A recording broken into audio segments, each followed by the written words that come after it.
Hello friends, welcome to Civil Services Target.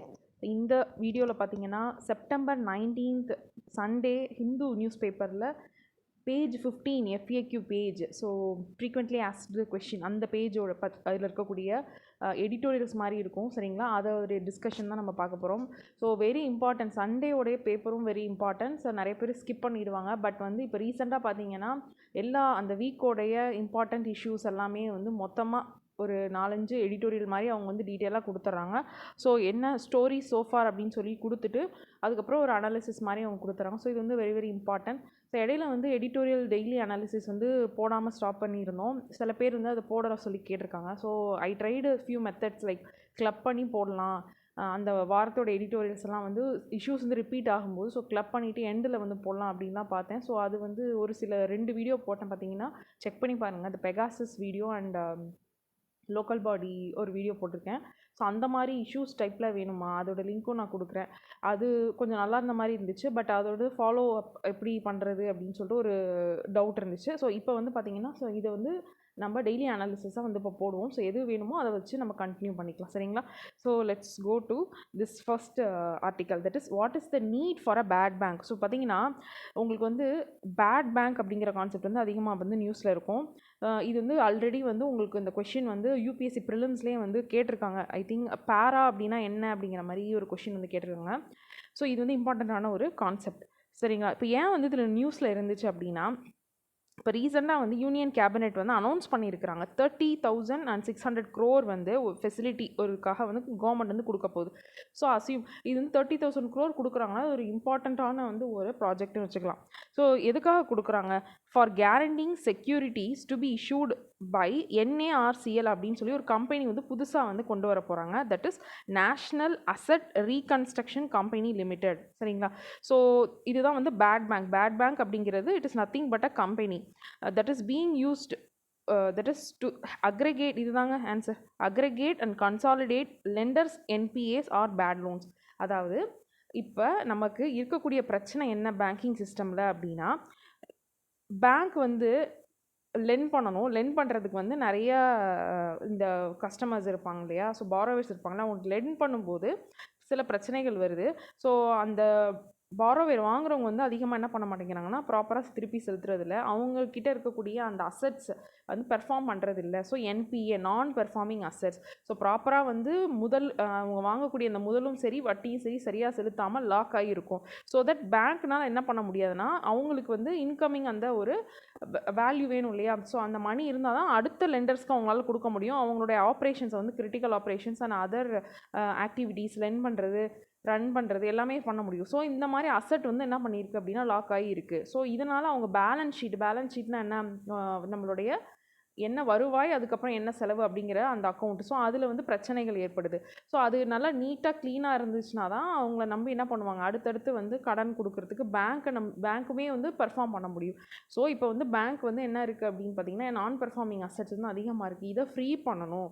So இதை free பண்ணி விட்டாங்க அப்படின்னு சொன்னால் பேங்க் வந்து அடுத்தடுத்து வந்து வரக்கூடிய காலங்களில் ஈஸியாக வந்து என்ன பண்ண முடியும்னா லென் பண்ணி அவங்க அதர் ஆப்ரேஷன்ஸில் இன்வால்வ் பண்ண முடியும். ஸோ இதுக்காக இவங்கக்கிட்ட இருக்கக்கூடிய அந்த நான் பெர்ஃபார்மிங் அசட்ஸ் எல்லாமே வந்து டைவர்ட் பண்ணி ஒரு என்ன பண்ணுறாங்க, ஒரு பேட் பேங்க்னு ஒரு கான்செப்ட் க்ரியேட் பண்ணி அந்த கம்பெனி வந்து பர்ச்சேஸ் பண்ணிக்குவாங்க. இவங்கக்கிட்டேருந்து அந்த பேட் லோன்ஸ் எல்லாம் பர்ச்சேஸ் பண்ணிக்குவாங்க. ஏன் அவங்க பர்ச்சேஸ் பண்ணுறாங்கன்னு பார்த்தீங்கன்னா, அவங்களுடைய வேலையே என்னென்னா இந்த பேட் லோன்ஸ் எல்லாம் ஃபார் எக்ஸாம்பிள் ஒரு 100 crore வந்து ஒரு லோன்ஸ் வந்து நான் பெர்ஃபார்மிங் அசட்டாக வந்து இருக்குது சரிங்களா.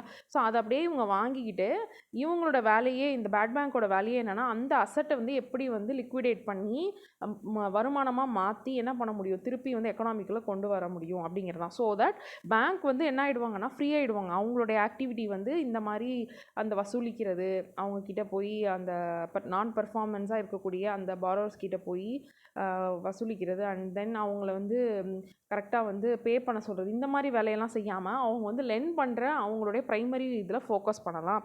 பட் இந்த பேட் பேங்க் இருக்காங்களே இவங்க வந்து நான் சொன்ன அந்த வேலையை சரிங்களா, அந்த லிக்விடேட் பண்ணி அந்த அசட்டை வந்து நல்லா பெர்ஃபார்ம் பண்ணுறதுக்கான வேலையை பண்ணுவாங்க.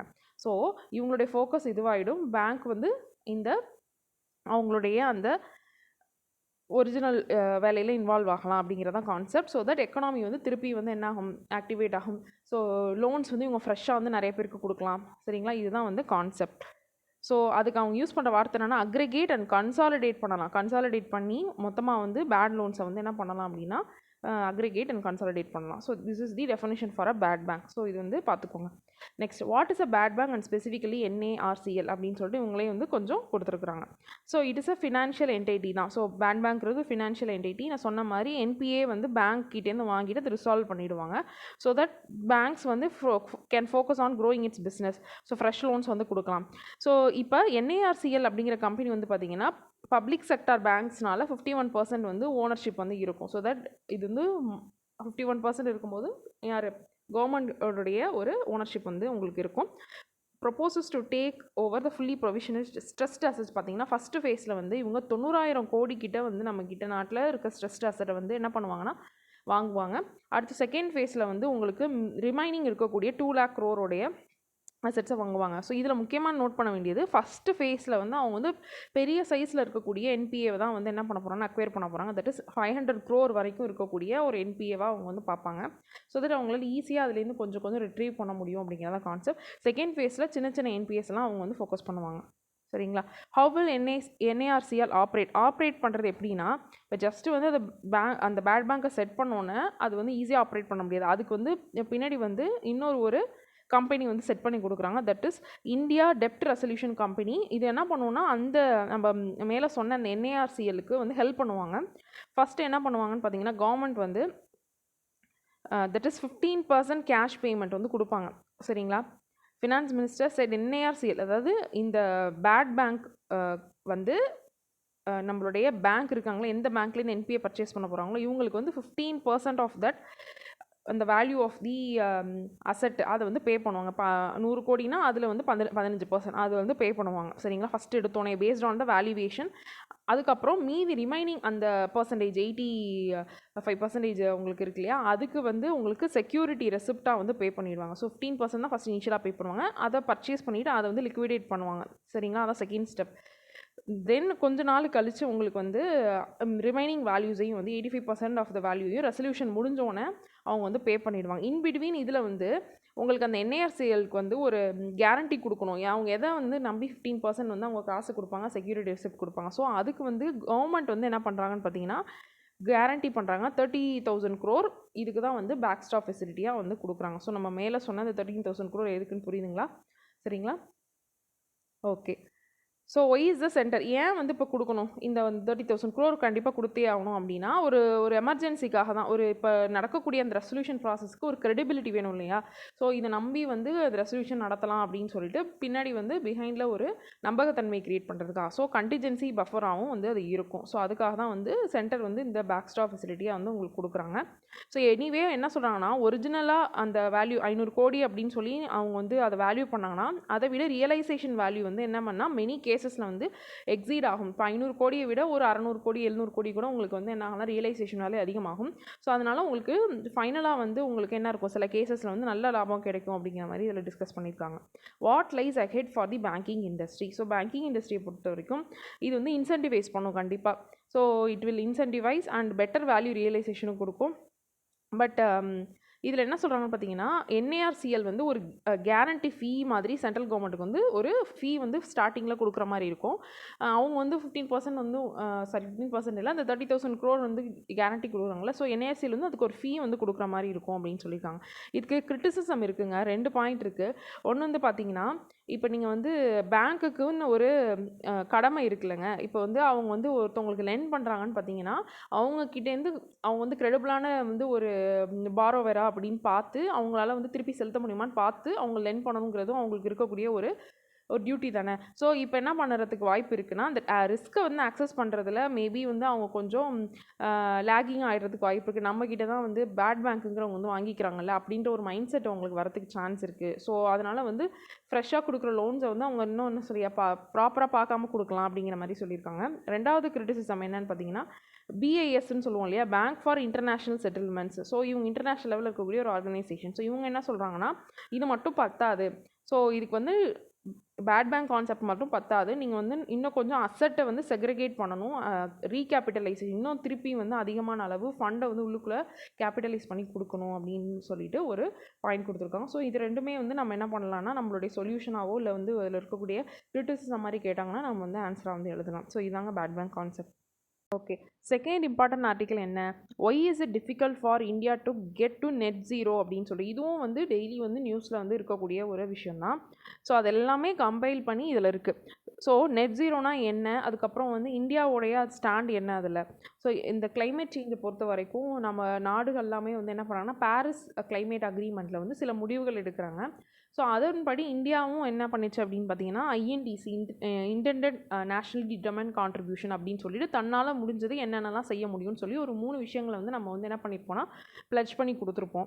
ஸோ இது ஒரு பக்கம் இருக்குது. இப்போ என்ன சொல்கிறாங்கன்னா மித்த இந்த வளரும் நாடுகள் அவங்களாம் வந்து நிறைய கண்ட்ரீஸ் வந்து என்ன சொல்கிறாங்கன்னு பார்த்தீங்கன்னா நெட் ஜீரோ அப்படின்ற கான்செப்ட்டுக்கு வந்து போகணும் அப்படின்னு சொல்கிறாங்க. ஸோ எதனால் அது நியூஸில் இருக்குதுன்னு பார்த்தீங்கன்னா ரீசெண்டாக வந்து that is UN climate change conference நடக்க போகுது. அதுக்கு முன்னாடி வந்து ஒரு முன்னோட்டமாக என்ன பண்ணுறாருன்னு பார்த்தீங்கன்னா US special presidential envoy for climate, நம்ம வந்து தட் இஸ் லைக் மினிஸ்டர் மாதிரி இந்த நம்ம இதில் பண்ணுற மாதிரி அவங்க ஸ்பெஷல் என்வாய் ஃபார் கிளைமேட்னு ஒருத்தர் வச்சுருக்காங்க. அவர் என்ன சொல்கிறாருன்னு பார்த்தீங்கன்னா இந்தியாவுக்கு வந்து டூர் வந்துட்டு இந்த மாதிரி வந்து நம்மளையும் நெட் ஜீரோவுக்கு வந்து இந்தியா வந்து போகணும் அப்படிங்கிற ஒரு கோரிக்கை வைக்கிறார். ஸோ நெட் ஜீரோ அப்படின்னா என்னன்னு பார்த்தீங்கன்னா நில் மேட் எமிஷன், அதாவது மனுஷன் வந்து இப்போ CO2 எமிட்டே பண்ணக்கூடாது, அதுதான் வந்து concept.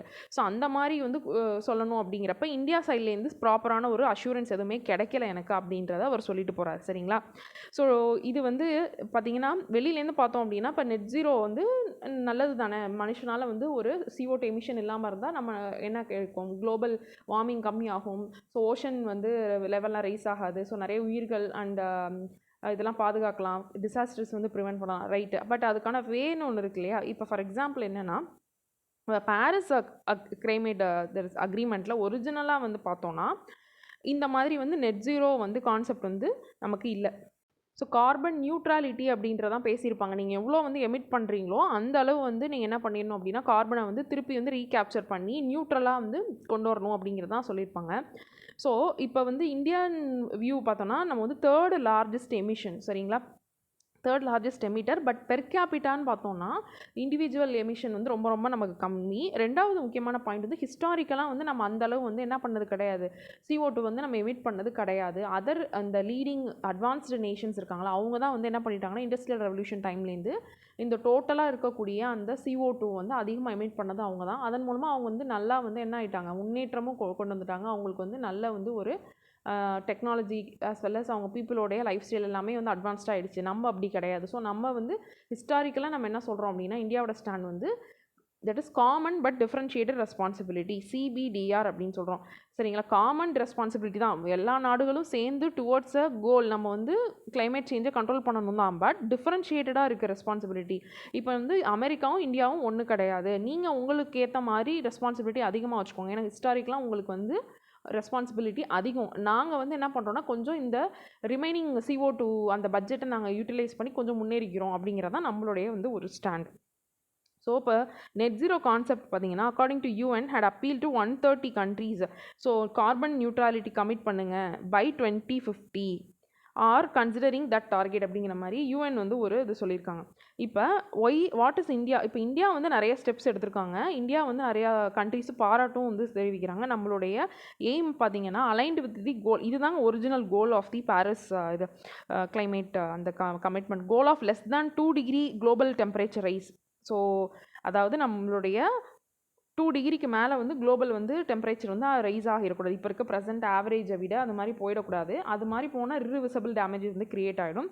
And also 1.5 degree ambitious கோல், இதுவும் வந்து ஒன்று 1.5 டிகிரி செல்சியஸை விட முடிஞ்ச வரைக்கும் ஏறிடக்கூடாது அப்படிங்கிறதான். ஸோ இதுக்கு வந்து நம்ம என்ன சொல்லிட்டு போனால் 33 to 35% ஆஃப் தி 2005 லெவல், அதாவது எமிஷன் இன்டென்சிட்டிங்கிற ஒரு கான்செப்ட் இருக்குது. 2005 நம்ம எவ்வளோ எமிஷன் இன்டென்சிட்டி இருந்ததோ அதை விட வந்து 2030 வந்து நம்ம கட் பண்ணிடுறோம் 33 to 35%. அது இல்லாமல் நம்ம வந்து ரெனோபிள் எனர்ஜிக்கு வந்து போகிறோம்னு சொல்லியிருப்போம். 40% வந்து நம்ம என்ன சொல்லியிருப்போம் அப்படின்னா எல்லாமே வந்து இந்த கோலை வந்து கட் பண்ணுறோம், கோல் யூசேஜை அந்த மாதிரிலாம் எலக்ட்ரிசிட்டி வந்து நாங்கள் வந்து எலக்ட்ரிக் வெஹிக்கிள்ஸ்க்குலாம் போகிறோம், இந்த மாதிரி வந்து நம்ம சொல்லியிருக்கோம். சரிங்களா? ஸோ இது வந்து இந்தியாவுடைய ஒரு கமிட்மெண்ட்டாக இருக்குது. ஸோ இப்போ வந்து முக்கியமாக வந்து பார்த்திங்கன்னா நம்ம வந்து 450 ஜிகாவாட் வரைக்கும் நாங்கள் என்ன பண்ணுறோம்னா ரினோவபிளுக்கு நாங்கள் போகிறோம் அப்படின்னு சொல்லிட்டு நம்ம 170 ஜிகாவாட் வந்து டார்கெட்லாம் வச்சுருப்போம். ஸோ இப்போ நம்ம 450 ஜிகாவாட் வரைக்கும் கொண்டு போகிறோம். ஸோ இதெல்லாம் வந்து much appreciable effects of India. So how other countries are pursuing net ஜீரோன்னு பார்த்தீங்கன்னா சைனா வந்து பார்த்தீங்கன்னா என்ன சொல்லிட்டாங்கன்னா நாங்கள் வந்து 2060 என்ன பண்ணிடுறோம்னா நெட் ஜீரோ அச்சீவ் பண்ணிடுறோம். அப்போ வந்து CO2 எமிஷன் வந்து நாங்கள் வந்து இன்னுமே ஃபர்தராக இருக்காது, 2030 பீக் பண்ணிவிட்டு அப்படியே இறங்கிடுறோம்னு சொல்கிறாங்க. அண்ட் ஆல்சோ அதர் கண்ட்ரீஸ் யூஎஸும் வந்து பார்த்தீங்கன்னா அம்பிஷியஸாக 2050 நாங்கள் வந்து நெட் ஜீரோ அச்சீவ் பண்ணுறோன்றாங்க. அண்ட் யூரோப்பியன் யூனியன் வந்து நியூட்ராலிட்டி அச்சீவ் பண்ணுறோன்றாங்க 2050. சரிங்களா? ஸோ இவங்களாம் வந்து கமிட்மெண்ட்ஸ் வந்து கொடுக்குறாங்க.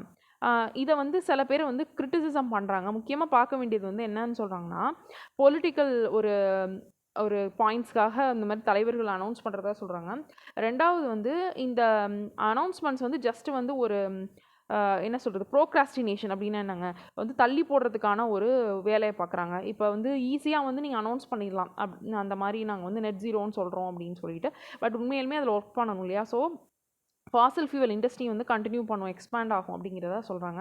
ஸோ இந்தியா இன்ஸ்டட் என்ன பண்ணணும்னா எல்லா ஸ்டேட்ஸோடைய கவர்மெண்ட்டோடையும் சேர்ந்து வந்து சென்ட்ரல் கவர்மெண்ட் ஒர்க் பண்ணி நம்ம வந்து பாலிசி போட்டு நம்ம வந்து என்ன பண்ணணும்னா டுவர்ட்ஸ் ரெனியூவபிள் எனர்ஜிக்கு போகணும் அப்படின்றத இதில் டிஸ்கஸ் பண்ணியிருக்காங்க.